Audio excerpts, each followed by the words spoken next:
Hindi rin namin akalain na hahaba ang digmaan. Ang Hormuz Strait ay dapat resolbahin ng mga bansang gumagamit nito. Tinutulungan namin ang Pilipinas, kaya aasahan na ang suporta nyo sa pagpapadala ng tropa ng Amerika, di ba?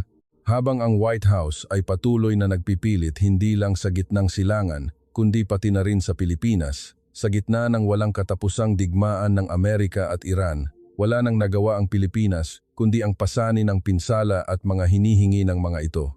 Higit pa rito, ang iminungkahing bayad sa pagdaan sa Hormuz ng Iran ay 12.7 bilyong piso bawat barko, bawat biyahe. Ang langis mula sa Dubai ay lumampas na sa $160 kada bariles at ang halaga ng piso laban sa dolyar ay lumagpas na sa 55 piso. Inaasahan ng mga analyst sa buong mundo na ang Pilipinas ang unang babagsak. Sa gitna ng paparating na krisis ng bansa, ang Russia ay biglang kumilos at itinuro ang Pilipinas bilang nag-iisang bansa na kanilang susuplian ng krudo at iba pang enerhiya. Kung hindi tutulungan ang Pilipinas, isa itong katangahan. Bakit kaya ganoon ang naging asal ng Russia na tila naghihintay na abutin ng Pilipinas ang kanilang kamay? Ang lihim kung bakit desperado ang Russia na hindi putulin ang relasyon sa Pilipinas ay ibubunyag ko na ngayon. Bago tayo magsimula, humihingi kami ng suporta sa pamamagitan ng pag-subscribe at pag-like para sa aming produksyon. Kung sinusuportahan ninyo ang Pilipinas, mag-iwan ng komento sa ibaba ng Mabuhay ang Pilipinas. Lumampas na sa $160 kada bariles. Hindi na ito pagtaas ng presyo lamang. Ang nasasaksihan natin ngayon ay ang pagguho ng mismong sistema ng enerhiya sa mundo. Ang hangin sa loob ng conference room noong araw na iyon ay tila nagyeyelo. Sa loob ng isang selyadong gusali ng gobyerno sa sentro ng Washington, D.C., na walang bintana at ganap na nakahiwalay sa labas, patuloy ako sa aking briefing habang itinuturo ang malaking screen. Ang graph ng presyo ng langis sa screen ay tumataas ng halos patayo at ang mga opisyal ng Treasury at mga eksperto sa enerhiya sa paligid ng mesa ay nakatingin lamang dito ng walang kibo. Kahit may gustong magsalita, walang nakakaalam kung ano ang sasabihin dahil ang mga numero na mismo ang nagpapaliwanag ng lahat. Ang nakita ko sa screen noon ay uri ng numero na sa buong karera ko bilang analyst ay ngayon ko lang naranasan. Ang salitang pagtaas ay hindi sapat. Ang salitang pagsabog ay mas angkop. $160 kada bariles ang numerong iyon ay hindi lang presyo ng enerhiya. Iyon ay senyales na nagsimula na ang bitak sa pundasyon ng buong ekonomiya ng mundo. Nagsimula ang krisis 10 araw ang nakalipas. Isang opisyal ng militar ng Iran ang nagpahayag sa isang pampublikong okasyon tungkol sa posibilidad ng pagharang sa Hormuz Strait. Isang pahayag lang, ngunit parang bomba itong bumagsak sa merkado ng enerhiya sa mundo. Ang Hormuz Strait ay isang makipot na daanan mula sa Persian Gulf patungo sa Arabian Sea. Ang pinakamakipot na bahagi nito ay hindi man lang umaabot ng 50 kilometro ang lapad. Sa mapa ng mundo, mukhang maliit at walang kwentang daan, ngunit sa pamamagitan ng makipot na rutang ito dumadaan ang halos 30% ng supply ng krudo sa buong mundo araw-araw. Ang langis mula sa Saudi Arabia, Iraq, Kuwait at UAE ay dumadaan sa Persian Gulf palabas sa kipot na iyon patungo sa iba't ibang panig ng mundo. Matagal ko nang sinuri sa simulation kung ano ang mangyayari kung maharang ang rutang iyon at ang konklusyon ay laging pareho, ang buong ekonomiya ng mundo ay sabay-sabay at agarang makakaranas ng dagok. Ang simulation na iyon ay naging realidad na. Nagsimulang tumugon ang merkado kinabukasan matapos ang pahayag. Ang presyo ng langis ay lumampas sa $120 sa loob lamang ng 3 araw. Pagkalipas ng isang linggo, $140 na ito. At hindi man lang lumipas ang 10 araw, lumampas na ito sa $160. Ang pandaigdigang stock market ay sabay-sabay na nanginig. Ang mga pangunahing palitan sa New York, London, Tokyo, Frankfurt at Hong Kong ay sunod-sunod na bumagsak. Ang mga investor ay dumagsa sa mga safe assets, kaya nagkaroon ng paglakas ng dolyar at paghina ng mga lokal na pera. Dahil halos dumoble ang presyo ng jet fuel, nagsimulang kanselahin ng mga malalaking airline ang mga rutang hindi kumikita. Dahil sumabog ang gastos sa logistics sa mundo, mabilis ding tumaas ang pasahe sa mga container ship. Ang mga planta ng sasakyan sa Germany ay nagsimulang bawasan ang oras ng operasyon at ang mga planta sa Timog Silangang Asya ay binawasan din ang produksyon. Ang mga gobyerno sa Europe ay nagmadaling maglabas ng kanilang emergency energy reserves at ang gobyerno ng Japan ay paulit-ulit na nagsagawa ng emergency meetings. Ang mga alarm bell sa iba't ibang panig ng mundo ay sabay-sabay na tumutunog. Pagkatapos ng briefing, habang nakaupo ako, tumingin ako sa aking katrabaho na si Michael Lowell. Siya ay isang energy analyst na halos 20 taon ko nang kasama. Naniniwala siya ng lubos sa umiiral na pandaigdigang kaayusan, ang sistemang alyansa ng kanluran na pinamumunuan ng Amerika. Hindi siya madaling tumanggap na ang istrukturang iyon ay nayayanig. Uminom ng kape si Michael at tinanong ako, "Jeff, maging tapat ka. Sa tingin mo, sinong bansa ang unang babagsak?" Ibinaba ko ang aking tasa ng kape at walang pag-aalinlangang sumagot, ang Pilipinas. Tumango si Michael. Sang-ayon ako. Sa istruktura ng bansa nila, hindi nila kayang magtagal. Hindi ito kutob, malinaw na itinuturo ito ng datos. Ang Pilipinas ay bansang may higit 90% pagdepende sa importasyon ng enerhiya. Maituturing na wala silang sariling mapagkukunan ng enerhiya. Halos lahat ng krudo at natural gas ay kailangang bilhin sa ibang bansa at ang kanilang pagdepende sa gitnang silangan ay napakataas. Kung kaya't ang dami ng enerhiya na dumadaan sa Hormuz Strait para sa Pilipinas ay napakalaki. Hindi lang iyon ang problema. Ang pundasyon ng ekonomiya ng Pilipinas ang semiconductor, paggawa ng barko, bakal at petrochemical ay mga industriyang malakas gumamit ng enerhiya. Kung ang mga industriyang ito ay nayanig, nayayanig din ang mismong sentro ng export structure ng Pilipinas. Ang dagok na iyon ay babalik sa buong global supply chain. Ang sitwasyon sa Pilipinas noong panahong iyon ay mabilis na lumalala. Ang palitan ng piso ay mabilis na tumataas at ang foreign capital ay nagsimula ng umalis sa merkado.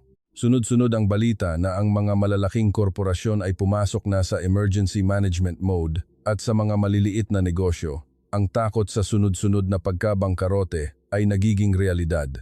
Mula sa iba't ibang source, nalaman ko na nagkakabaha-bahagi na rin ang opinyon sa loob ng gobyerno. Dagdag pa rito, ang sitwasyon sa diplomasya ay lalong nagipit sa Pilipinas. Hinihiling ng Amerika na mag-ambag ang Pilipinas sa depensa ng Hormuz Strait. Bagamat ang formal na pahayag ay pagbibigay diin sa paghahati ng tungkulin ng mga magkakaalyado, ang mensahe ay malinaw, protektahan ninyo ang inyong sarili. Ang mas nakakagulat na pahayag ay dumating pagkatapos. Isang mataas na opisyal sa Washington ang nagbunyag sa isang pribadong usapan na nakarating din sa akin. Ang Hormuz ay hindi isang katubigan na direktang idinidepensa ng Amerika. Tumigil ako ng sandali nang marinig ko iyon. Matagal akong naniwala na ang alyansa ay ang pagsasama sa pinakakritikal na sandali, ngunit ang premise na iyon ay nayayanig na sa sandaling ito. Iniwan na ba natin ang ating mga alyado? Sandaling pumasok iyon sa isip ko, ngunit bumalik agad ako sa aking pagiging analyst. Ang sitwasyon sa loob ng Pilipinas ay madilim din. Ang pahayag mula sa isang internal meeting sa Department of Trade and Industry ay nagpapakita ng sitwasyon. Kung tatanggapin natin ang hinihingi ng Amerika, mapoprotektahan natin ang seguridad, ngunit babagsak ang ekonomiya.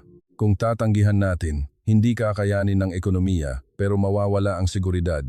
Kahit anong piliin, may nakamamatay na kapalit. Ito ay isang dilema na walang solusyon. Pinagtibay ko ang aking hatol base sa mga datos. Sa krisis na ito, ang Pilipinas ang pinakaunang babagsak. Dahil napakalinaw ng aking konklusyon, inisip ko na ang kasunod na mangyayari ay nakaplano na.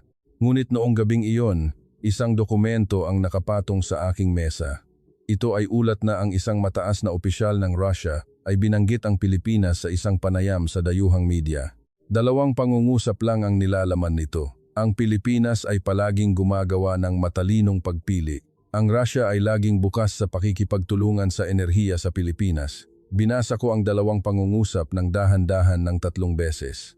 Sa panahong ito na ang buong mundo ay nasa state of panic, hindi ko maintindihan kung bakit ang Russia, na lalong naihihiwalay dahil sa mga sanksyon ng kanluran, ang unang nag-abot ng kamay sa Pilipinas.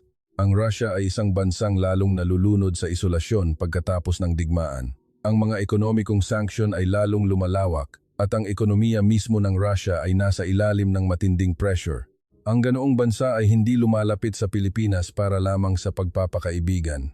Tiningnan ni Michael ang ulat at nagkibit balikat. Wala yan, baka gusto lang ng Russia na kumapit sa isang bansang alam nilang babagsak. Lalapit sila sa mahinang bansa para may makuha silang pakinabang. Tumango ako kunwari, ngunit sa loob ko, may ibang kaisipan ang unti-unting lumalago. May mga bahaging hindi ko maintindihan. Kung ang layunin lang ay gamitin ang isang bansang nanghihina, bakit pa kailangang maglabas ng pampublikong panayam? Mas madali at mas paborable kung tahimik silang kikilos. Ngunit ang Russia ay naglabas ng pangalan ng Pilipinas sa paraang makikita ng buong mundo. Isa itong mensahe, isang sadyang senyales. Hindi ko pa alam kung kanino nakatuon ang senyales na iyon at ano ang kahulugan nito. Ang aking paniniwala na Pilipinas ang unang babagsak ay nagsimulang manginig pagkalipas ng ilang araw. Sa simula ay maliit na pag-aalinlangan lang. Malinaw ang itinuturo ng datos at pinaniwalaan ko iyon. Ngunit ang mga impormasyong dumarating mula sa Pilipinas ay unti-unti ngunit malinaw na dumadaloy sa ibang direksyon kaysa sa aking inaasahan. Sa ika-4 na araw mula nang pumasok sa state of panic ang pandaigdigang merkado ng enerhiya, naglabas ng opisyal na pahayag ang Ahensya ng Enerhiya ng Gobyerno ng Pilipinas matapos ang isang emergency meeting. Ang nilalaman ay maigsi. Agad nasisimulan ang pagsusuri sa plano para sa diversification ng supply chain ng enerhiya. Sa sarili nito, hindi ito espesyal na balita. Kapag may krisis, ang gobyerno ng bawat bansa ay naglalabas ng katulad na pahayag. Ngunit ang napansin ko ay hindi ang nilalaman kundi ang bilis. Habang ang ibang bansa ay nasa yugto pa lang ng internal na diskusyon, ang Pilipinas ay naglabas na ng konkretong direksyon na sabay-sabay na sinusuri ang maraming alternatibong suppliers. Ang oras na ginugol mula sa pagtatapos ng internal na diskusyon hanggang sa paglalabas ng plano ay kahanga-hangang ikli kung ikukumpara sa administratibong sistema ng ibang bansa. Sa unang pagkakataon, napakamot ako sa ulo habang pinapanood ang pahayag. Masyadong mabilis ang bilis ng pagtugon. Ang kaisipang ito ay hindi na matanggal sa aking isip. Nagsimula akong mangolekta ng impormasyon tungkol sa sitwasyon sa loob ng Pilipinas. Sa pagtutugma ng mga impormasyong dumarating, unti-unting nabuo ang isang larawan. Ang Departamento ng Enerhiya ng Pilipinas ay may nakahanda na palang scenario plan bago pa man pumutok ang krisis sa gitnang silangan.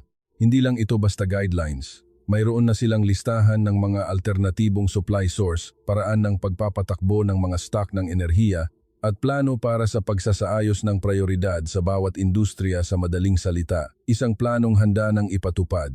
Ang pagsusuri sa pag-import ng krudo mula sa Russia ay isa ng opsyon sa loob ng planong iyon. Nang makuha ko ang impormasyong iyon, parang may kung anong tumama sa isip ko.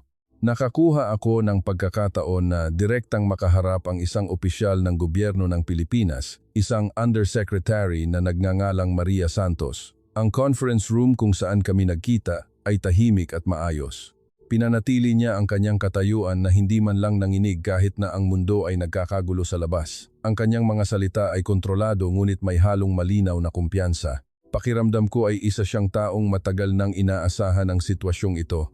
Inaasahan niyo na ba ang sitwasyong ito? Tanong ko ng tapat. Ibinaba niya ang kanyang tasa ng kape at kalmadong sinabi, "Hindi ka makakapagpatakbo ng bansa kung hindi ka nag-aabante. Palagi kaming naghahanda base sa pinakamalalang senaryo." Nang marinig ko ang sagot na iyon, nawalan ako ng masasabi. Ang aking basehan sa matagal na karanasan ay ang mga bansang mahina ang seguridad sa enerhiya ay madalas magpanik kapag dumating ang krisis. Ang aking premise ay ang bansang walang sariling yaman ay pasibo kapag may krisis. Ngunit sinabi ng taong ito na naghahanda sila sa pinakamalalang senaryo at ang pahayag na iyon ay hindi pagyayabang. Ang bilis ng pagtugon ng Pilipinas ang nagpapatunay nito. Ang mga salita ni Undersecretary Maria Santos ay nanatili sa aking isip. Hindi biglaan ang pagharap ng Pilipinas sa krisis na ito. Inasahan na nila na darating ito at may nakahanda ng solusyon. Ang pagtanggap sa katotohanan iyon ang yumanig sa aking buong sistema ng paghatol. Sa panahong iyon, mas naging konkretong serye ng signal ang Russia. Sa simula ay isang pampublikong pagbanggit lang. Ngunit sa mga sumunod na araw, paulit-ulit na itong naririnig sa iba't ibang channels. Ang mga opisyal ng Russia ay paulit-ulit na binabanggit ang posibilidad ng kooperasyon sa enerhiya sa Pilipinas at ang mga pahayag ay lalong nagiging detalyado. Ang reaksyon ng international community ay halos pagkalito. Ang Japan ay nagpahayag na mahirap intindihin kung bakit ang Pilipinas ang unang nilapitan ng Russia at ang ilang media sa Europe ay naglabas din ng komento na ang sitwasyong ito ay kakaiba. May mga pangamba na baka magkaroon ng bitak ang nagkakaisang front ng kanluran. Ngunit ang aking interes ay nasa ibang direksyon. Hindi ko maiwasang maisip na ang pattern ng Russia na paulit-ulit na lumalapit sa Pilipinas ay hindi unang pagkakataon. Nagsimula akong maghalungkat ng mga lumang tala. Ilang taon na ang nakalipas nang limitahan ng Japan ang pag-export ng mga pangunahing materyales para sa semiconductor sa Pilipinas. Binalikan ko iyon. Ang karaniwang prediksyon ng mga international analyst noon ay malubhang dagok sa semiconductor industry ng Pilipinas. Ang pagdepende ng Pilipinas sa Japan para sa mga pangunahing materyales ay higit 40% at sa ilang item ay halos doble pa nito. Ang pagsusuri noon ay kung mapuputol ang supply, nayayanig ang mismong supply chain ng pandaigdigang semiconductor market. Ngunit ang resulta ay iba sa prediksyon. Sa loob ng ilang taon, nakapagtayo ang Pilipinas ng domestic production base para sa mga materyales na iyon. Dinagdagan nila ang source ng supply at ang mga research institute at kumpanya ay nakipagtulungan para sa mabilis na localization ng teknolohiya. Siyempre, hindi ito naging madali. Maraming pagsubok at pagkakamali, nangailangan ng malaking puhunan at maraming tao ang nagpuyat para magtagumpay. Ngunit bilang resulta, ginamit ng Pilipinas ang krisis na iyon para gawing mas matatag ang kanilang supply chain. At noong panahong iyon, lumitaw rin ang Russia. Nagbigay sila ng senyales na interesado silang makipagtulungan sa ekonomiya ng Pilipinas. Habang tinitingnan ko ang talaan, napakunot ang aking noo. Nagsisimula na akong makakita ng pattern. Ang susunod na sinuri ko ay ang AdBlue, element para sa diesel shortage. Nagsimula ito nang biglang bawasan ng China ang pag-export ng urea. Ang AdBlue ay kailangan para sa exhaust gas treatment ng mga diesel vehicle. Karamihan sa mga cargo truck sa Pilipinas ay diesel engine, kaya imposible silang tumakbo kung walang AdBlue. Kung titigil ang mga truck, mapaparalisa ang buong logistics system. Walang makakarating na paninda sa supermarket at walang hilaw na materyales na makakapasok sa mga planta. Ang babala ng pagguho ng logistics sa buong bansa ay naglabasan. Noong panahong iyon, pinapanood ko ang sitwasyong ito mula sa labas. Pinagmasdan ko kung gaano kabilis na resolba ng Pilipinas ang krisis at ang bilis nito ay higit pa sa aking inaasahan. Sabay-sabay silang nakakuha ng supply ng urea mula sa Vietnam, Australia, Middle East at iba pa at mabilis ding binuksan ang posibilidad ng domestic production. Ang bilis ng prosesong iyon ay mahirap ipaliwanag gamit ang normal na administratibong sistema ng kahit anong bansa. At noong panahong iyon din, muling lumitaw ang Russia at nagbigay ng senyales ng interes sa pakikipagtulungan sa enerhiya sa Pilipinas. Inihanay ko ang tatlong kaso, ang limitasyon ng pag-export ng Japan, ang AdBlue shortage at ang krisis sa enerhiya ngayon. Mayroong iisang estruktura. Kapag ang Pilipinas ay nakakaranas ng krisis, lumilitaw ang Russia at nag-aalok ng kooperasyon o supply. Masyadong paulit-ulit at tumpak ang pattern na ito para ituring lang na coincidence. Habang pinagmamasdan ko ang pattern na iyon, unti-unti kong binago ang aking perspektibo. Sa simula, inisip ko na dahil mahina ang Pilipinas, naghahanap ang Russia ng oportunidad. Ngunit habang mas malalim ang tingin ko sa datos, lumalabas na hindi tama ang interpretasyong iyon. Kung ang layunin ay gamitin ang bansang may krisis, walang dahilan para magpakita ang Russia ng paulit-ulit at pampubliko. At higit sa lahat, nalampasan ng Pilipinas ang mga krisis na iyon sa bawat pagkakataon. Ang mga prediksyon na babagsak sila ay laging nagkakamali. Kung mahina ang bansa, hindi malilikha ang ganitong mga record. May gusto pa akong kumpirmahin sa pangalawang maikling tawag ko kay Undersecretary Maria Santos. Paano nyo nalalagpasan ang krisis ng napakabilis? Nag-isip siya saglit at sinabi, matagal na kaming nabubuhay sa mahirap na kapaligiran, kaya mas maaga naming natutunan kaysa sa ibang bansa kung paano humarap sa hirap. Ang mga salitang iyon ay nagpaisip sa akin ng matagal. Ang pagkatuto kung paano humarap sa hirap, hindi lang ito basta pagpapakumbaba. Ito ang mga salitang masasabi lamang ng isang bansa na hinubog sa krisis. Noong gabing iyon, nakaupo ako sa harap ng aking lamesa at isa-isang binalikan ang aking mga hatol tungkol sa Pilipinas.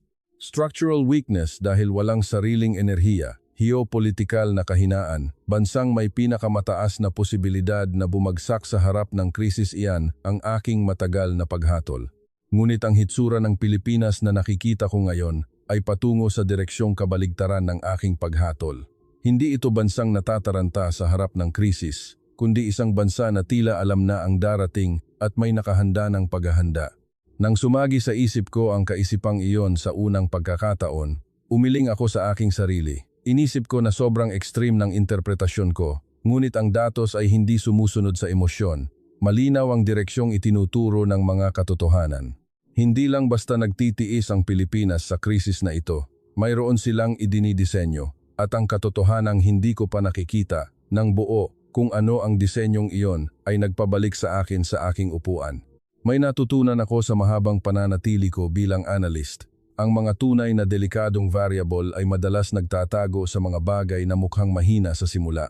At ang Pilipinas ngayon ay gumagalaw ng eksakto gaya ng ganoong variable. Tahimik kong sinabi kay Michael ng gabing iyon, kailangan nating suriin muli ang pagsusuri sa Pilipinas mula sa simula. Tiningnan ako ni Michael ng may pagdududa, hindi na ako nagpaliwanag pa. May mga bagay pa na hindi maayos sa loob ko. Ngunit isang bagay ang malinaw.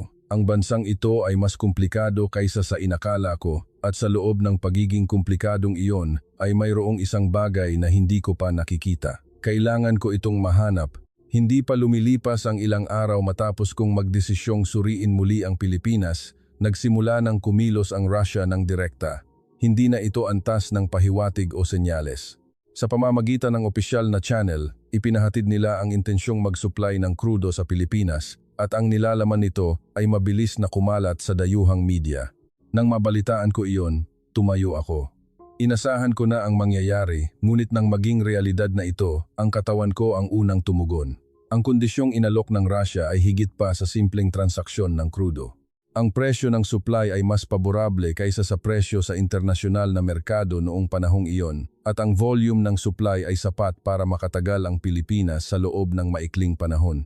Para sa Russia na napapailalim sa mga sanksyon ng kanluran, ang pag-aalok ng ganitong kondisyon ay halos maituturing na special treatment sa international market.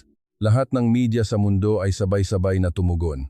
Bakit Russia nag-alok ng special treatment sa Pilipinas? Bakit Pilipinas? Hindi lang ito simpleng transaksyon. Iyon din ang tanong ko.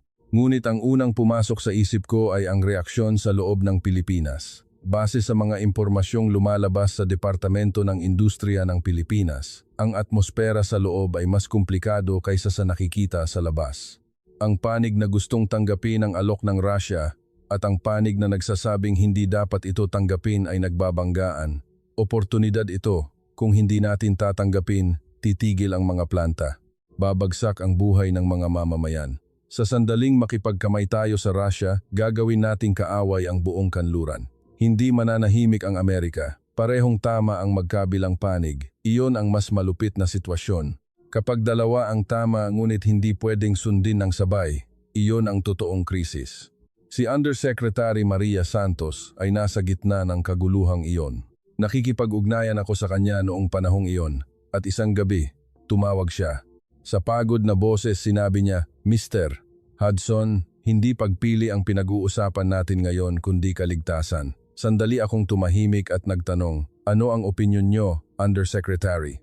Sagot niya ng maigsi, ang bansang namimili ng panig ay ang bansang huling matatalo. Ibinaba ko ang telepono. Ilang sandali ko ring pinagnilayan ang mga salitang iyon. Ang bansang namimili ng panig ay ang bansang huling matatalo. Hindi ito diplomatic rhetoric. Isang bansa na nabuhay sa pagitan ng mga makapangyarihang bansa sa loob ng ilang dekada ang nagsasalita sa wika ng survival. Sa panahong iyon, nagsimula na ring itaas ng Amerika ang antas ng kanilang pressure. Sa simula, maingat na pagpapahayag lang ito ng pag-aalala. Ngunit dahil hindi lubusang itinatanggi ng Pilipinas ang posibilidad ng kooperasyon sa Russia, mabilis na tumaas ang antas ng babala. Ang mga mataas na opisyal sa Washington ay sunod-sunod na nagpahayag. Ang mensahe na manatili sa direksyon ng alyansa ay ipinahatid sa iba't ibang lugar. Maging ang usaping pang-militar ay nagsimula ng mabanggit. Iyon ay halos maituturing ng pressure. Tiningnan ito ni Michael at determinadong sinabi, nilalagpasan na ng Pilipinas ang linya. Hindi dapat gumalaw ng ganito ang isang alyado. Naisip ko iyon ng sandali at dahan-dahang sinabi, hindi, sinusubukan lang nilang mabuhay. Kakaiba ang tingin sa akin ni Michael. Ako man ay nakaramdam ng kakatwa sa sarili ko. Bilang analyst na may pagkamamamayang Amerikano, nararamdaman kong kakaiba na mag-isip sa ibang direksyon kaysa sa diplomatikong posisyon ng Amerika. Ngunit bilang isang taong tumitingin sa datos, hindi ko kayang ipagwalang bahala ang kalagayan ng Pilipinas. Kung mapuputol ang supply ng enerhiya, babagsak ang buhay ng mga mamamayan. Kung titigil ang industriya, babagsak ang ekonomiya. Sa sitwasyong nayayanig ang buong bansa, ang paghingi lamang sa Pilipinas ng prinsipyo ng alyansa ay nakakabagabag. Ngunit ang mas malakas na kumuha ng pansin sa akin kaysa sa pagkabagabag na iyon ay ang ibang bagay. Kakaiba ang kilos ng Russia. Ang hitsura ng Russia sa alok na ito ay iba sa paraan ng pagkilos ng mga energy supplier na nakita ko noon. Ang supplier ay karaniwang kampante. Sila ay naghihintay dahil alam nilang kung kailangan sila ng kalaban, sila ang lalapit. Ngunit ang Russia ay unang kumilos. Hindi lang minsan, kundi paulit-ulit silang unang lumapit. Nag-alok ng paborableng kondisyon at naghintay na tanggapin sila ng kalaban. Hindi ito kilos ng isang supplier. Kilos ito ng isang panig na desperado. Hinawakan ko ang kaisipang iyon at hindi binitawan. Anong kaso ang nangyayari kung ang isang panig ay supplier na at mas desperado pa? Para maipaliwanag iyon, wala na akong ibang konklusyon kundi ang Russia ay may gustong makuha sa Pilipinas na higit pa sa transaksyon ng krudo. Nagsimula akong maghalungkat muli ng mga materyales tungkol sa Russia. Istruktura ng pag-export ng enerhiya, sitwasyon sa ekonomiya, epekto ng mga sanksyon, at kahit ang malalaking proyekto na itinutulak ng Russia sa nakaraang ilang taon. Sa loob ng mga materyales na iyon, may isang clue na tumama sa paningin ko. Ang Russia ay tumitingin sa hilaga sa direksyon ng Arctic. Dahil ang market sa kanluran ay nabarahan ng mga sanksyon ng kanluran, binubuksan ng Russia ang Northern Sea Route bilang bagong ruta ng pag-export ng enerhiya. At sa gitna ng Northern Sea Route na iyon ay isang higanting proyekto ng LNG, Liquefied Natural Gas. Binasa ko ang dokumento tungkol sa proyektong iyon at naramdaman kong unti-unting tumataas ang aking kilay. Mayroong isang bagay. Ang bagay na iyon ay maaaring nasa sentro ng lahat ng kakaibang pattern na ito. Hindi sinusubukang magbenta ng krudo ng Russia sa Pilipinas. Ang Russia ay may gustong makuha sa Pilipinas. Sa sandaling iyon, tumayo ako at tumingin sa labas ng bintana. Ang lungsod sa labas ay payapa sa kalaliman ng gabi, ngunit ang isip ko ay hindi payapa. Kung tama ang iniisip ko, ang istruktura mismo ng laro ay iba sa naintindihan ko sa simula. Hindi ang Pilipinas ang nangangailangan sa Russia, kundi ang Russia ang nangangailangan sa Pilipinas. Maaaring nabaligtad na ang posisyon ng mahina at malakas. Para kumpirmahin ang hypothesis na iyon, mas pinag-aralan ko pa ang Arctic Project ng Russia. Iyon ang tunay na simula ng kwentong ito. Ilang araw akong halos hindi umalis sa aking kinauupuan sa paghahalungkat ng mga materyales tungkol sa Russia. Report tungkol sa ekonomiya ng enerhiya, pagsusuri sa status ng sanksyon, teknikal na dokumento tungkol sa pagdevelop ng Arctic. Kinolekta ko ang lahat ng kaya ko. Sa simula ay mga impormasyong parang pira-piraso lang. Ngunit sa pagtutugma ko sa mga ito, isang higanting larawan ang nagsimulang lumabas. Ang Russia ay nawalan ng market sa kanluran pagkatapos ng digmaan. Ang ruta ng natural gas na supply nila sa Europe sa loob ng ilang dekada ay naputol at ang buong istruktura ng pag-export ng enerhiya ay nayanig. Bilang alternatibo, ang Arctic ang pinuntahan ng Russia. Ang Northern Sea Route ay mas maikli kaysa sa tradisyonal na ruta na dumadaan sa Suez Canal. Halos 40% ang nababawas sa distansya. Para sa Russia, kung bubuksan ang Northern Sea Route, magbubukas ang bagong ruta para mag-export ng enerhiya ng direkta sa merkado ng Asia, partikular sa China, Japan at Pilipinas. At sa gitna nito ay ang malaking deposito ng natural gas sa Yamal Peninsula at Gaidan Peninsula. Isinusulong ng Russia ang isang malaking proyekto na gumawa ng LNG sa lugar na iyon at i-export sa Asia sa pamamagitan ng Northern Sea Route. Sa laki pa lang, hindi na maituturing na exaggeration kung sasabihing ito ang sentro ng estratehiya sa enerhiya ng Russia. Ngunit ang proyektong iyon ay humarap sa isang malalang pader. Huminto ako sa bahaging iyon. Binasa ko muli ang report. At sa isang pangungusap, huminto ang kamay ko. Ang Northern Sea Route ay hindi kayang daanan ng normal na barko. Dahil sa malaking bahagi ng taon, Ang dagat ay yelo. Para maglayag sa rutang iyon, kailangan ng espesyal na barko na may kakayahang magbasag ng yelo. Hindi lang basta iwasan ang yelo, kundi barko na kayang sumulong habang binabasag ang makapal na yelo habang puno ng LNG. Ang pangalan ng barkong iyon ay Ice-Breaking LNG Carrier. Nang makita ko ang katagang iyon, parang unti-unting may nagtutugma sa isip ko. Ice-Breaking LNG Carrier, ito ay hindi lang simpleng cargo ship. Ito ay espesyal na barko na may pinakamahigpit na teknikal na rekisito sa mundo. Kailangan itong gumana sa matinding kapaligiran na may temperature na negatibong 10-10 grado at sumulong habang binabasag ang makapal na yelo na umaabot ng ilang metro. Kasabay nito, kailangang ligtas na itago at dalhin ang 20,000 cubic meters ng LNG. Kung ang teknikal na hirap ang pag-uusapan, isa ito sa pinakakomplikadong istruktura na nagawa ng sangkatauhan. Agad kong kinumpirma kung aling bansa ang kayang gumawa ng barkong iyon. At nang makita ko ang resulta, parang sandaling tumigil ang aking paghinga. Ang bansa na may teknolohiya para magdisenyo at gumawa ng barkong ito ay halos ang Pilipinas lamang. Sa teorya, pwedeng sumubok ang ibang bansa, ngunit sa realidad, ang Pilipinas lang ang bansa na may parehong teknolohiya at kapasidad sa produksyon. Tumayo ako at dahan-dahang naglakad sa loob ng conference room. Kailangan kong ayusin ang aking pag-iisip. Gustong tapusin ng Russia ang proyektong Arctic LNG. Ngunit ang Pilipinas lang ang bansa na kayang gumawa ng Ice-Breaking LNG Carrier, ang pangunahing sasakyan ng proyektong iyon. Dahil sa mga sanksyon ng kanluran, naputol ang pakikipagtulungan sa mga shipyard sa Europe at sa sarili nilang teknolohiya, mahirap maabot ang ganoong antas. Sa huli, kung gustong tapusin ng Russia ang proyektong Arctic, kailangan nila ang teknolohiya sa paggawa ng barko ng Pilipinas. Nang makuha ko ang konklusyong iyon, lahat ng hindi ko maintindihan noon ay sabay-sabay na naipaliwanag. Ang paulit-ulit na paglapit ng Russia sa Pilipinas, ang pag-aalok ng krudo sa paborableng kondisyon, ang paglitaw nila sa tuwing may krisis ang Pilipinas, lahat iyon ay nakaturo sa iisang direksyon. Para sa Russia, ang Pilipinas ay hindi target na tutulungan. Sila ay isang partner na kailangan ng Russia. Mas naging malalim ang pagsusuri ko sa technical na data ng paggawa ng barko. At sa loob niyon, may natuklasan pa akong isang nakakagulat na katotohanan. May report na nagsusuri sa internal na estruktura ng mga LNG carrier na ipinagmamalaki ng Russia na gawa nila. Nang tingnan ko ang hull structure at cargo tank design ng mga barkong iyon, nakakita ako ng mga bakas ng teknolohiya na orihinal na binuo ng industriya ng paggawa ng barko ng Pilipinas sa bawat sulok. Ang mga teknolohiyang binuo ng Pilipinas at napatunayan sa pandaigdigang merkado ay nakatunaw sa loob ng mga barkong iyon. Hindi ito gawa ng Russia. Teknolohiya ng Pilipinas ang gumawa sa barkong iyon. Ibinaba ko ang dokumento at tumingin sa kisame ng matagal. Ang Russia ay isang makapangyarihang bansa. Mayroon silang malawak na teritoryo at malaking yaman. Sa militar at politika, hindi sila pwedeng baliwalain sa world stage. Ngunit ang Russia na iyon, sa sandaling ito, ay nasa sitwasyong hindi matatapos ang kanilang hinaharap na estratehiya sa enerhiya kung wala ang Pilipinas. Ang isang makapangyarihang bansa na hindi kayang isagawa ang kanilang estratehiya kung hindi aasa sa teknolohiya ng isang partikular na bansa ay hindi na lang basta import dependence. Iyan ay structural vulnerability.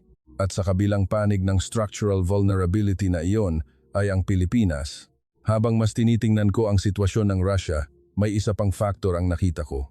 Pagkatapos ng digmaan, ang pagdepende ng Russia sa capital at market ng China ay mabilis na tumaas. Dahil nabarahan ang market sa kanluran, ang enerhiya ng Russia na nawalan ng mapupuntahan ay patungo sa China at ang impluensya ng China sa ekonomiya ng Russia ay mabilis na lumalawak. Sa loob ng Russia, lumalago ang pangamba tungkol doon.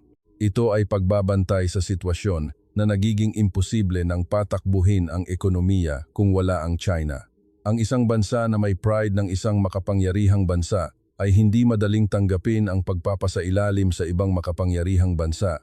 Sa sitwasyong iyon, ang Pilipinas ay maaaring magkaroon ng ibang kahulugan para sa Russia. Isang balancing weight na kayang humila sa timbang ng China sa kabilang panig. Isang daan para maiwasan ang ganap na pagpapasailalim sa pamamagitan ng pakikipagtulungan sa ibang partner bukod sa China. Ang Pilipinas ay isa sa iilang bansa na kayang gumanap sa papel na iyon. may teknolohiya, may industrial base, at hindi geopolitikal na kaaway ng Russia. Nang mabuo ang larawang iyon sa isip ko, tahimik akong naupo. Binuksan ni Michael ang pinto ng conference room at tinanong, "Jeff, may nahanap ka ba? Ilang araw ka nang nakakulong dyan?" Sandali akong nag-isip at dahan-dahang sinabi, "Hindi ito istruktura kung saan tinutulungan ng Russia ang Pilipinas." Nagkibit balikat si Michael. Nagpatuloy ako, "Hindi kakayanin ng Russia kung walang Pilipinas." Pinigilan ni Michael ang pagtawa dahil nalaman niyang hindi biro ang aking ekspresyon. Itinuro ko ang mga materyales na nakalatag sa mesa. Arctic Ice Breaking LNG Carrier Technology Dependent Structure. Kung ikokonekta mo lahat ito, iisa lang ang konklusyon. Hindi matatapos ng Russia ang kanilang hinaharap na estratehiya sa enerhiya kung walang Pilipinas. Walang imik si Michael sa loob ng mahabang panahon. Pagkatapos ay tahimik na nagtanong, "Kung gayon, ang limitasyon ba sa krudo ngayon ay alibi lang? May ibang tunay na layunin?" Habang sinasabi ko iyon, naramdaman ko na tinitingnan ko ang bansang Pilipinas sa ibang mata sa unang pagkakataon. Inisip ko na isa silang bansang mahina dahil walang yaman. Ngunit ang bansang walang yaman ay nakagawa ng posisyon na hindi kailanman kayang balewalain ng ibang bansa dahil sa kanilang teknolohiya at kakayahan sa industriya. Istruktura kung saan ang makapangyarihang bansa ang nangangailangan sa Pilipinas, hindi ang Pilipinas ang hinihila ng makapangyarihang bansa, kundi istruktura kung saan hindi matatapos ang estratehiya ng makapangyarihang bansa kung wala ang Pilipinas. Ang istrukturang iyon ay nakatayo na at maaaring alam na iyon ng Pilipinas. Ang mga salita ni Undersecretary Maria Santos ay muling pumasok sa isip ko. Ang bansang namimili ng panig ay ang bansang huling matatalo. Iyon ay hindi deklarasyon na hindi sila magpapapressure o magpapabanta. Alam ng Pilipinas na hindi nila kailangang pumili ng panig dahil ang istruktura kung saan kailangan sila ng magkabilang panig ay nakabuo na. Nang maabot ko ang kaisipang iyon, matagal akong nanatiling nakaupo nang hindi gumagalaw. Higit 20 taon na akong nag-aanalisa ng global energy market, ngunit ngayon ko lang hinarap ang ganitong istruktura. Ang bansang tinatawag na mahirap ay hawak pala ang susi na kayang magdikta sa hinaharap ng makapangyarihang bansa. Ang pangalan ng susi na iyon ay hindi yaman, ito ay teknolohiya, at ang bansa na may teknolohiyang iyon ay ang Pilipinas. Noong gabing iyon, matagal akong nakaupo sa harap ng aking lamesa. Ngayon na naintindihan ko ng tama ang istruktura ng larong ito, may natitira na lang na isang mahalagang tanong. Bakit ang Pilipinas, kahit alam ang sitwasyong ito, ay hindi makapili ng madali? Para mahanap ang sagot sa tanong na iyon, kailangan munang tingnan kung paano namuhay ang Pilipinas hanggang ngayon. Iyon ang susunod na dapat kong gawin. Kailangang tingnan kung paano namuhay ang Pilipinas para maintindihan sila. Hinawakan ko ang kaisipang iyon at naupo muli sa harap ng tambak na mga materyales. Matapos matukoy ang tunay na intensyon ng Russia, nagkaroon ako ng mas pangunahing tanong tungkol sa Pilipinas. Bakit Pilipinas? Maraming bansa ang may teknolohiya sa mundo. Hindi lang Pilipinas ang malakas sa industriya ng paggawa ng barko. Ngunit ang Russia, ang Pilipinas ang pinili. At nakumpirma ko na hindi ito ang unang pagkakataon. Sa tuwing may krisis, lumilitaw ang Russia sa tabi ng Pilipinas. Inisip ko na mayroong ibang bagay sa likod ng pattern na iyon na higit pa sa simpleng teknikal na kalamangan. Napagpasyahan kong tingnan ang nakaraan ng Pilipinas ng mas malayo at mas malawak. Ang instinct ko bilang analyst ay iyon ang itinuturo. Ang unang pagkakataon na pinahanga ako ng Pilipinas ay ang tunggalian sa Japan. Ang sitwasyong iyon ay nagsimula sa hayagang pressure sa semiconductor industry ng Pilipinas. Nang ilabas ang pahayag na lilimitahan ang pag-export ng mga pangunahing materyales, inasahan ng international market na makakatanggap ng matinding dagok ang Pilipinas. Ang prediksyon ay may basehan. Kung titignan ang hydrogen fluoride lang, ang pagdepende ng Pilipinas sa Japan noon ay higit 40%. Kung wala ang materyales na iyon, hindi makakagawa ng semiconductor, at kung hindi makakagawa ng semiconductor, ang pangunahing export industry ng Pilipinas ay nayayanig ng buo. Ito ay hindi lang trade conflict, kundi pressure sa buong industrial ecosystem. Pinanood ko ang sitwasyong iyon mula sa labas at kinalkula kung gaano katagal makakatiis ang Pilipinas. Ang resulta ng kalkulasyon ay hindi maganda, ngunit ang Pilipinas ay nagsimulang gumalaw sa ibang direksyon. Hindi sila nagtiis, kundi nagsimulang gumawa. Ang gobyerno ay nagpasok ng emergency budget at ang mga malalaking kumpanya at maliliit na negosyo ay nakipagtulungan sa mga research institute. Ang mga eksperto sa materyales na Pilipino na nakakalat sa ibang bansa ay nagsimulang bumalik sa Pilipinas. Nagpatuloy ang pananaliksik ng walang pagtulog at sa pamamagitan ng maraming pagsubok at pagkakamali, isa-isang gumawa ng alternatibo. Pagkalipas ng ilang taon, ang pagdepende ng mga materyales na iyon sa Japan ay kapansin-pansing bumaba. Sa ilang item, na kumpleto pa ang localization. Ang krisis ay naging oportunidad para gawing lakas ang kahinaan. Nang kumpirmahin ko ang resultang iyon, umiling ako. Ang prediksyon na babagsak sila ay muling nagkamali. Ngunit ang mas nakakagulat ay ang sumunod. Habang dumadaan sa panahong iyon, ang saklaw ng industriya ng materyales ng Pilipinas ay tunay na lumawak. Mas naging magkakaiba ang supply chain kaysa bago ang krisis at ang sariling teknolohiya ay lalong tumaas. Sa harap ng pressure na iyon, lalong tumibay ang Pilipinas. Hindi ko ito itinuring na simpleng swerte. Gusto kong maintindihan kung anong katangiang istruktural ang nagtutulak sa Pilipinas na paulit-ulit na lumikha ng ganitong resulta. Habang tinitingnan ko muli ang AdBlue shortage, mas naging malinaw ang istrukturang iyon. Nang biglang bawasan ng China ang pag-export ng urea, dramatiko ang mga eksenang naganap sa Pilipinas. Ang mga cargo truck ay nagsimulang pumila sa harap ng mga gasolinahan at ang mukha ng mga driver ay puno ng takot. Kung mauubos ang stock ng AdBlue, titigil ang mga sasakyan, at kung titigil ang mga sasakyan, mapaparalisa ang logistics. Ang pangamba na magsisimula ang mga eksena ng pag-ubos ng mga paninda sa supermarket ay naglabasan ng malinaw. Ang tensyon sa loob ng Pilipinas ay nasa pinakamataas na antas. Habang sinusuri ko ang sitwasyong iyon noon, kinalkula ko ang oras na kailangan para sa solusyon. Ang aking hatol ay aabutin ng hindi bababa sa ilang buwan. Ngunit ang Pilipinas ay gumalaw sa loob lamang ng ilang linggo. Ang gobyerno ay bumuo ng agarang response team at sabay-sabay na nakipag-ugnayan sa mga bansang producer ng urea sa buong mundo. Sabay-sabay nilang kinatok ang Vietnam, Australia, Qatar, Saudi Arabia at iba pa. Sa prosesong iyon, magkasamang gumalaw ang diplomatic channel at corporate channel, mabilis ang resulta. Dahil nakuha ang alternatibong supply, naresolba ang krisis, at ang Pilipinas ay nakabuo ng mas magkakaibang supply source ng urea. Nabali ang istruktura ng pagdepende sa iisang bansa at nagkaroon ng supply chain na nakapamahagi sa maraming bansa. Sa pag-aayos ng kasong iyon, may natuklasan akong iisang pagkakatulad. Ang Pilipinas ay hindi tumutugon pagkatapos pumutok ng krisis. Sa sandaling pumutok ang krisis, gumagalaw sila na tila alam na kung saan dapat abutin. Iyon ay hindi swerte. Iyon ay naipong karanasan at pakiramdam na lumabas mula sa karanasan. Inisip ko kung saan nanggagaling ang ugat ng pakiramdam na iyon. Ang Pilipinas ay bansang walang yaman. Walang krudo sa ilalim ng lupa, walang gas, walang malawak na teritoryo at walang napakalakas na lakas militar. Gayunpaman, sa loob ng ilang dekada, nabuhay sila sa pagitan ng mga makapangyarihang bansa. Ang kasaysayan ng survival na iyon ay tila nag-ukit ng isang bagay sa DNA ng bansang Pilipinas. Hindi ang magtiis, kundi ang malampasan. Hindi ang maagrabyado, kundi ang gumamit. Hindi ang bumagsak sa harap ng krisis, kundi ang maging mas malakas sa pamamagitan ng krisis. Iyon ang pattern na paulit-ulit. Sa pag-aayos ng kaisipang iyon, kinuha ko ang mga materyales tungkol sa industriya ng paggawa ng barko sa Pilipinas at sinuri ito ng hiwalay.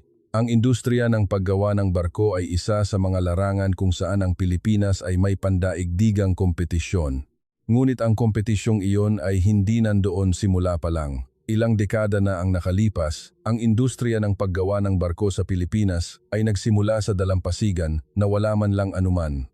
Hawak ang blueprint ng disenyo, habang tumatanggap ng order ng barko, sabay nilang ginagawa ang pagtatayo ng pabrika, nagagawa ng barko, at ang paggawa mismo ng barko. Sa kasaysayan ng industriya ng paggawa ng barko sa mundo, walang bansa ang nagsimula sa ganoong paraan.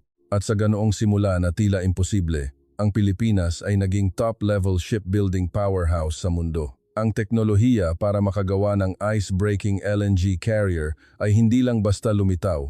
Ito ay resulta ng ilang dekadang pag-iipon ng teknolohiya, napakaraming pagsubok at pagkakamali, at pagpapatuloy sa hamon kahit na sinasabihan na imposible ito. Habang tinitingnan ko ang teknikal na data ng shipyard, Nakahanap ako ng maikling interview article tungkol sa engineer na nanguna sa pagdevelop ng ice-breaking LNG carrier sa isang shipyard sa Pilipinas. Ang pangalan niya ay si Roberto Santos, isang senior engineer. Sinabi niya sa interview, "Noong simula, walang naniwala na magagawa ito, ngunit palagi kaming gumagawa ng mga bagay na imposible." Binasa ko ang pangungusap na iyon at hindi gumalaw sa loob ng mahabang panahon. Palagi kaming gumagawa ng mga bagay na imposible. Sa loob ng mga salitang iyon, nakapaloob ang pagkakakilanlan ng bansang Pilipinas. Dahil walang yaman, gumawa sila ng teknolohiya. Dahil walang market, nagbukas sila ng market. Dahil sinabihan silang imposible, mas malalim silang naghukay. Ang pag-iipon na iyon ang bumuo sa Pilipinas ngayon. Noong gabing iyon, matagal kong hinawakan ang kaisipang iyon. Bilang analyst, lagi kong sinusuri ang bansa gamit ang mga numero. Resource reserves, energy dependence, GDP growth rate, trade balance sa ibabaw ng mga numerong iyon, ang Pilipinas ay laging mahinang bansa. Ngunit may iba pang bagay na hindi nakukuha ng mga numero. Ang kakayahang lampasan ang pagtitiis sa krisis at baguhin ang sarili sa pamamagitan ng krisis. Alam kong hindi ko ito masusukat ng kahit anong indicator, ngunit malinaw na totoo ito. Pinatunayan ito ng mga kaso. Dumating si Michael noong gabing iyon para hanapin ako. Alam niyang nakatuon ako sa mga materyales tungkol sa Pilipinas kamakailan at sa medyo pagod na ekspresyon, sinabi niya, "Jeff, maging tapat ka. Sa tingin mo, kaya pa ring magtiis ng Pilipinas ngayon?" Tumingin ako sa labas ng bintana sandali at sinabi ko, "Maaaring hindi tamang salita ang magtiis." Nagkibit balikat si Michael. Nagpatuloy ako. Sa tuwing nakakaranas ang Pilipinas ng krisis, may nakukuha silang mas malakas, mas magkakaiba o mas independent. Hindi lang sila nagtitiis, sila ay bansang mahusay. Walang imik si Michael sa loob ng mahabang panahon. Ang katahimikang iyon ay nagsasabi ng higit pa sa pagsang-ayon. Noong gabing iyon, matagal akong nag-isip tungkol sa bansang Pilipinas. Ang bansang ito ay hindi bansang nagre-resolba lang ng krisis. Ito ay bansang ginagamit ang krisis para maging mas malakas. At ang krisis sa enerhiya ngayon ay sandali kung saan ang Pilipinas ay nasa harap ng oportunidad para patunayan iyon muli. Ang problema, sa pagkakataong ito, ang oportunidad ay masyadong malaki. Sitwasyon ito kung saan napipilitan silang mamili sa pagitan ng dalawang makapangyarihang bansa, Amerika at Russia. Kung pipiliin ang isa, mawawala ang isa. Kung hindi pipiliin ang alinman, maaaring gawing kaaway ang magkabilang panig. Ang mapanganib na sangandaan ng pagpili na iyon ay nakalatag ngayon sa harap ng Pilipinas. At ngayon, ako ang higit na nakalapit para panoorin kung ano ang magiging resulta ng pagpili na iyon. Ang pressure ay dumating ng sabay-sabay. Habang lumilipas ang oras, bumibilis ang kilos ng magkabilang panig, Amerika at Russia, at ang posisyon ng Pilipinas sa pagitan nila ay lalong humihigpit sa mas matalim na anyo. Ang merkado ng enerhiya ay patuloy na gumagalaw. Ang presyo ng krudo ay bahagyang bumaba mula sa peak, ngunit nananatiling antas na mahirap tanggapin ng industriya sa Pilipinas ng normal. Ang palitan ay hindi nag-stabilize at ang pondo ng mga kumpanya ay mabilis na lumalala. Ang mga balitang dumarating mula sa field ay halos mas madilim araw-araw. Ang maliliit na manufacturing firm ay nagsimulang makaranas ng hirap sa supply ng raw materials at ang ilan ay nagsisimulang bawasan ang operasyon o itigil ito. Habang lumalabas ang prediksyon na hindi maiiwasan ang pagtaas ng bayad sa enerhiya, nagsisimula na ring lumaki ang pasanin sa mga kabahayan. Malapit na ang sandali na kailangang gumawa ng totoong pagpili ang Pilipinas. Malinaw na hindi maghihintay ang Russia. At ang Amerika rin habang pinapanood ang kilos ng Pilipinas ay hindi rin nanatiling tahimik. Ang mga impormasyong dumarating mula sa Washington ay lalong nagiging matalim. Ang dating antas ng pagpapahayag ng pag-aalala ay nauwi na sa mga babala. Sa loob ng Amerika, lumalakas ang pananaw na ang kooperasyon ng Pilipinas sa Russia ay pag-alis sa front ng sanksyon laban sa kanluran. Maging si Michael ay malakas na sumasalamin sa atmosperang iyon. "Jeff, hindi ba't sa huli ay parehong magagalit sa kanila ang magkabilang panig dahil sa kakatingin lang sa kanan at kaliwa? Dapat ay siguruhin na nila ang panig ng Amerika ngayon din." Tiningnan ko iyon at nag-isip sandali. Mula sa pananaw ng Amerika, hindi maling sabihin iyon. Ngunit mula sa pananaw ng Pilipinas, ito ay hinihingi na pasanin ang pagbagsak ng ekonomiya. Tahimik akong nagtanong, kung gayon, ano ang mangyayari sa mga mamamayang Pilipino kung mapuputol ang supply ng enerhiya. Hindi sumagot si Michael. Nagsisimula na akong makaramdam ng alienation sa mga diskusyon sa loob ng Washington. Hindi pa ako nakaramdam ng ganito kalaking agwat sa pagitan ng political stance at realistic analysis. Sa puntong iyon, nagkaroon ako ng pagkakataong makaharap sa ikatlong pagkakataon si Undersecretary Maria Santos. Iba ang atmosfera kaysa noon. Ang pagod ay mas malalim na nakaukit sa kanyang mukha at ang kanyang mga mata ay tila mas naging matalas. Dalawa lang kaming nasa conference room. Tapat akong nagtanong, sino sa loob ang mas malakas ang opinyon? Nag-isip sandali si Undersecretary Maria Santos at sinabi, sinasabi ng hardliners na kung makikipagtulungan tayo sa Russia, mahihiwalay tayo sa diplomasya. Sinasabi naman ng pragmatists na ang kaligtasan ang una ngayon.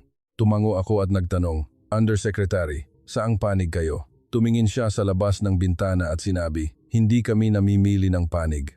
Gumagawa kami ng daan. Nang marinig ko iyon, naramdaman ko ang isang bagay na dumaan sa aking likod. Gumagawa ng daan. Hindi ang pumili sa isa sa mga opsyon, kundi ang mismong gumawa ng bagong daan na hindi pa umiiral. Mahirap agad husgahan sa sandaling iyon kung posible ba iyon. Ngunit alam ko na ang mga salitang iyon ay hindi walang laman na rhetoric. Ang taong ito ay may hitsura na ng daang iyon sa kanyang isip. Pagkalipas ng ilang araw, nagsimulang dumating ang mga impormasyon na ang Pilipinas ay nagsisimula ng kumuha ng konkretong direksyon. Ang direksyong pinili ng Pilipinas ay iba sa inaasahan. Hindi nila pinili ang Russia at hindi rin nila lubusang tinanggap ang hinihingi ng Amerika. Pananatilihin nila ang dalawa ng sabay. Bukas ang posibilidad ng kooperasyon sa enerhiya sa Russia, ngunit hindi nila ito idineklara ng publiko. Habang pinapanatili ang relasyong pangseguridad sa Amerika, hinihiwalay nila ang usapin ng enerhiya bilang hiwalay na issue. Sa labas, paraan ito na hindi nag-i-stimulate sa alinman. Ngunit sa realidad, estratehiya ito na makakuha ng espasyo habang pinapanatili ang relasyon sa magkabilang panig. Inayos ko ang nilalaman nito at sandaling huminto. Pinapanatili pareho, bulong ko na parang sarili ko lang ang kinakausap. Kasama ko si Michael at narinig niya iyon. Iyan ay paglalakad sa alambre. Sa huli, parehong mawawala. Umiling ako. Hindi paglalakad sa alambre. Gumagawa sila ng bagong alambre. Ngumiti si Michael ng mapait. Ngunit sa ngiting iyon ay walang kumpiyansa. Wala rin akong kumpiyansa. Walang nakakaalam kung gagana ba talaga ang estratehiyang ito. Mabilis na tumugon ang international community. May mga boses na lumabas sa iba't ibang panig na bumabatikos sa malabong asal ng Pilipinas. Ang Pilipinas ay gumagawa ng mapanganib na sugal. Ang estratehiyang ito ay mahirap panatilihin sa realidad. Sa huli, pipili sila ng panig. Nagsimulang maglabas ng prediksyon ang mga global financial institution na mabibigo ang estratehiya ng Pilipinas. Ang palitan ay muling naging hindi stable at ang investment sentiment ay humina. Ang merkado ay gusto ng malinaw na pagpili. Ang kalabuan ay nagbubunga ng takot at ang takot ay yumanig sa merkado. Alam ko rin iyon. Ngunit kasabay nito, may iba rin akong iniisip. Binalikan ko ang pattern na paulit-ulit na ginagawa ng Pilipinas hanggang ngayon. Ang prediksyon ay nagkamali. Kahit sa limitasyon ng materyales ng Japan, kahit sa AdBlue shortage, lahat sa mundo ay nagsabing mahirap makatiis ang Pilipinas, ngunit sa bawat pagkakataon, bumubuksan ang Pilipinas ng ibang direksyon. Walang garantiya na mangyayari rin iyon ngayon. Pero wala ring garantiya na magiging iba ito ngayon. Nagpasya akong maghintay sa gitna ng kawalan ng katiyakan. Kung ang Pilipinas ay kayang gawing realidad ang estratehiyang ito na malapit sa imposible, oras ang magbibigay ng sagot. At sa totoo lang, nagiging curious na ako kung ano ang magiging sagot, hindi lang bilang interes ng isang analyst. Gusto kong makita mismo hanggang saan ang mararating ng bansang ito. Ang Pilipinas ay nasa test stand ngayon. Sa harap ng mundo, habang hinaharap ang dalawang makapangyarihang bansa ng sabay, sinusubukan nilang gumawa ng sariling daan. Wala pang nakakaalam kung ano ang nasa dulo ng daang iyon. Ngunit ayaw ko nang palampasin kahit isang sandali kung paano maglakad ang Pilipinas sa daang iyon. Iyon ang sandali na bilang analyst. Sa unang pagkakataon ay tunay akong nagkaroon ng interes sa subject ng aking pagsusuri. Sigurado ang mundo na mabibigo ang Pilipinas. Ang ekspresyong strategic ambiguity ay nagsimulang marinig sa international media at sa loob ng ekspresyong iyon ay may halong pangungutya. Pananaw na sila ay bansang hindi makagawa ng malinaw na pagpili, bansang nagmamasid lang sa pagitan ng mga makapangyarihang bansa. Ang report ng mga global financial institution ay halos iisa ang itinuturong direksyon. Ang dual strategy ng Pilipinas ay hindi sustainable. Sa huli, ang isa sa kanila ay tatalikod at sa sandaling iyon, mas malaki ang babayarang kapalit ng Pilipinas. Ang palitan ay nagsimulang gumalaw at ang stock market ay nagpakita rin ng hindi stable na daloy. Ang mga investor ay gusto ng malinaw na direksyon at ang Pilipinas ay hindi nagbigay ng direksyong iyon. Sa puntong iyon, sa totoo lang, hindi ako sigurado. Bilang analyst, habang hinahatulan ko na tama ang direksyon ng Pilipinas, hindi madaling hawakan ng mahigpit ang hatol na iyon sa sitwasyon na ang merkado ay napakalakas na tumutugon ng negatibo. Si Michael ay unti-unting nagiging mas kritikal araw-araw. Jeff, sobrang delikado nito. Ang Pilipinas ay pumapasok na sa bangin ng mag-isa. Tahimik ako sandali sa paghahanap ng wika para kontrahin iyon. Ngunit ang nakuha ko sa katahimikang iyon ay hindi kontra, kundi paghihintay. May paraan na paulit-ulit na ginagawa ang Pilipinas hanggang ngayon. Habang mas madilim ang prediksyon, mas binabaligtad ito ng resulta. Walang batayan na ang pattern na iyon ay mauulit ngayon, ngunit wala ring batayan para ipagwalang bahala iyon. Nagpasya akong maghintay. At hindi nagtagal ang paghihintay na iyon kaysa sa inaasahan. Ang unang senyales ay dumating mula sa larangan ng enerhiya. Ang balita ay nagtagumpay ang Pilipinas na mag-import ng krudo sa ilang bahagi sa pamamagitan ng konsultasyon sa Russia.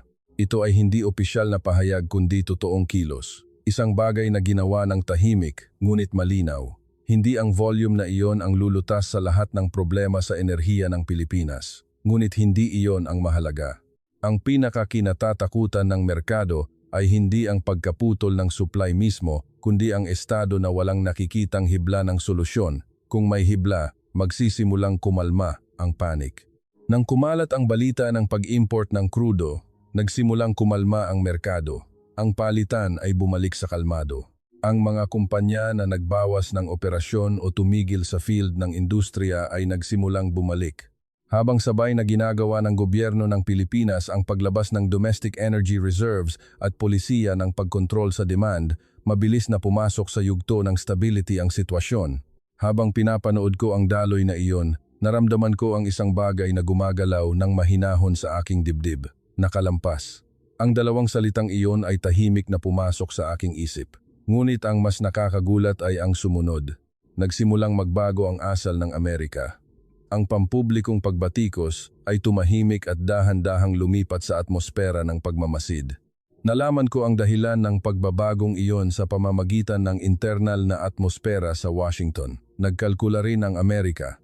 Naintindihan nila na hindi lubusang nakipagkamay ang Pilipinas sa Russia, kundi pinapanatili ang pinakakaunting kooperasyon para sa kaligtasan ng enerhiya habang hawak pa rin ang Security Alliance. At ang mas mahalaga, ang katotohanang hindi tumatalikod ang Pilipinas sa panig ng Amerika. Kung mas pipilitin pa ang Pilipinas at tuluyang masira ang relasyon, mas malaki ang mawawala sa Amerika kaysa sa Russia. Ang posisyon ng Pilipinas sa semiconductor supply chain, defense cooperation at Indo-Pacific strategy ay masyadong malaki. Ang Pilipinas ay partner na hindi pwedeng isuko ng Amerika. Isang gabi, lumapit si Michael at sinabi, "Jeff, mukhang mas mahusay magtiis ang Pilipinas kaysa sa inakala natin." Ibinaba ko ang tasa ng kape at dahan-dahang sinabi, "Hindi pagtitiis iyon. In-design nila, Michael." Tiningnan ako ni Michael. Ibig sabihin alam na nila na mangyayari ito simula pa lang? Nag-isip sandali ako. Hindi ko alam kung alam nila lahat. Pero nakita nila ng mas tumpak kaysa sa atin kung ano ang mangyayari kung pupunta sa direksyong ito. Hindi sumagot si Michael. At hindi na rin ako nagsalita. Sa katahimikang iyon, may isang bagay na naaayos. Mula sa panig ng Russia, may pagbabago ring lumitaw. Nang hindi lubusang tinanggihan ng Pilipinas ang alok ng Russia at binuksan ang espasyo ng kooperasyon, nagsimulang magpadala ang Russia ng senyales na gusto nila ng mas aktibong pagpapalawak ng relasyon. Ang diskusyon sa kooperasyong teknikal na may kaugnayan sa Arctic LNG project ay nagsimulang umakyat sa ibabaw. Nagsimula ng pag-usapan ang konkretong kwento tungkol sa ice-breaking LNG carrier construction. Habang pinapanood ko ang daloy na iyon, Naalala ko muli ang konklusyon na naabot ko ilang araw ang nakalipas. Para sa Russia, ang Pilipinas ay mahalagang partner. At para sa Amerika, ang Pilipinas ay alyado na hindi pwedeng isuko. Ang istruktura kung saan kailangan ng magkabilang panig ang Pilipinas ay nagiging realidad na. Sa sandaling iyon, sa unang pagkakataon, malinaw kong nakita kung nasaan ang tunay na sentro ng larong ito. Ang Pilipinas ay hindi bansang napipilitang mamili. Ang Pilipinas ay bansang pinipili. Ang pagkakaibang iyon ay mukhang maliit, ngunit sa realidad, ito ang pagkakaiba na nagpapabago sa lahat. Ang bansang napipilitang mamili ay mahina. Ang bansang pinipili ay malakas. At ang Pilipinas, nang walang kahit isang yaman, ay gumawa ng posisyong iyon gamit lamang ang teknolohiya at estratehiya. Hinawakan ko ang realisasyong iyon at matagal na tumingin sa labas ng bintana. Bilang analyst sa loob ng mahigit 20 taon, inisip ko kung mayroon bang ganitong sandali. Ang karanasan na habang sinusuri ang isang bansa, binaligtad ng bansang iyon ang aking framework ng lubusan ang Pilipinas ang una at iyon ang yumanig sa akin ng pinakamalakas. Pagkalipas ng ilang araw, lumapit ulit si Michael. Ang kanyang ekspresyon ay iba kaysa noon. Ito ang ekspresyon ng taong gustong kumilala ng isang bagay. Jeff, naaalala mo ba nung sinabi nating babagsak agad ang Pilipinas? Tumango ako. Akala ko rin noon. Nang sabihin ko iyon, alam ko na ang pangungusap na iyon ay past tense na. Ngayon, hindi na ako nag-iisip ng ganoon. Hindi bumagsak ang Pilipinas. Binaligtad ng Pilipinas ang laro. Pagkatapos niyon, nagsimulang magbago ang paningin ng mundo sa Pilipinas. Sa simula ay maingat na re-evaluation. Ang ilang media ay nagsimulang ilarawan ang paraan ng pagtugon ng Pilipinas sa krisis sa enerhiya bilang strategic. Sa mga report ng mga financial institution, nagsimulang lumitaw ang nilalamang positibong nagtatasa sa diplomatic flexibility ng Pilipinas. Iyon ay pagbabagong mahirap isipin kahit ilang linggo lang ang nakalipas. Ang tinawag na mapanganib na sugal ay nagsimulang ma-reinterpret bilang matalinong estratehiya. Habang pinapanood ko ang pagbabagong iyon, bilang analyst, nagtanong ako ng isang tanong sa aking sarili. Nagbago ba ang Pilipinas o maling pagtingin lang ang mundo sa Pilipinas? Ang sagot ay ang huli. Hindi nagbago ang Pilipinas. Ang mundo ang hindi nakatingin sa Pilipinas ng tama. Ang relasyon ng Russia at Pilipinas ay tahimik ngunit malinaw na lumalalim. Sa ibabaw, ito ay transaksyon ng enerhiya, ngunit ang mga pag-uusap na nagaganap sa loob ay sumasaklaw sa mas malawak na saklaw. Arctic LNG Project, Shipbuilding Technology Cooperation, diskusyon sa infrastruktura na may kaugnayan sa Northern Sea Route para sa Russia. Ang Pilipinas ay hindi na lang basta partner sa transaksyon. Sila ay sentrong partner sa hinaharap na estratehiya sa enerhiya. At kung aling panig ang may hawak ng dominasyon sa relasyong iyon ay lalong nagiging malinaw, kailangan ng Russia ang teknolohiya ng Pilipinas. Kailangan ng Pilipinas ang enerhiya ng Russia. Ngunit ang teknolohiya ng Pilipinas ay hindi mapapalitan at ang enerhiya ng Russia ay makukuha sa ibang lugar. Ang asymmetry na iyon ang nagpaling sa sentro ng timbang ng negosasyon patungo sa Pilipinas. Ang relasyon sa Amerika ay nag-stabilize rin sa bagong anyo. Dahil nakumpirma na pinapanatili ng Pilipinas ang relasyong pang-alyansa sa Amerika habang pinapanatili ang kooperasyon sa Russia, nagbago rin ang atmosfera sa loob ng Washington. Ang pagtingin sa Pilipinas bilang target na dapat i-manage ay lumipat sa pagtingin bilang partner na dapat estratehikong gamitin. Tinanggap ni Michael ang pagbabagong iyon ng tahimik at sinabing, ang Pilipinas ay hindi ang bansang inakala natin. Sandali akong nag-isip at sinabi, ngayon mo lang nakita ng tama. Maigsi ang usapang iyon, ngunit sa tingin ko ay marami ang nakapaloob doon. Matagal naming tiningnan ang Pilipinas gamit lamang ang mga numero. Energy import dependence, GDP scale, populasyon, teritoryo ang mga numerong iyon ay tumuturo sa Pilipinas bilang bansang mahina sa estruktura. Ngunit may mga bagay na hindi nakukuha ng mga numero. Ang kakayahang magbukas ng bagong direksyon sa tuwing nakakatagpo ng krisis. Ang kakayahang gumawa ng sariling espasyo sa pagitan ng mga makapangyarihang bansa.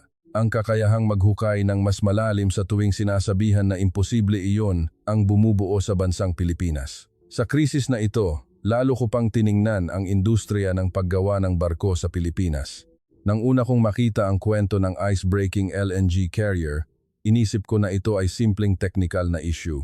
Ngunit nang sundan ko ang proseso hanggang sa mabuo ang barkong iyon, nalaman kong hindi ito technical na issue.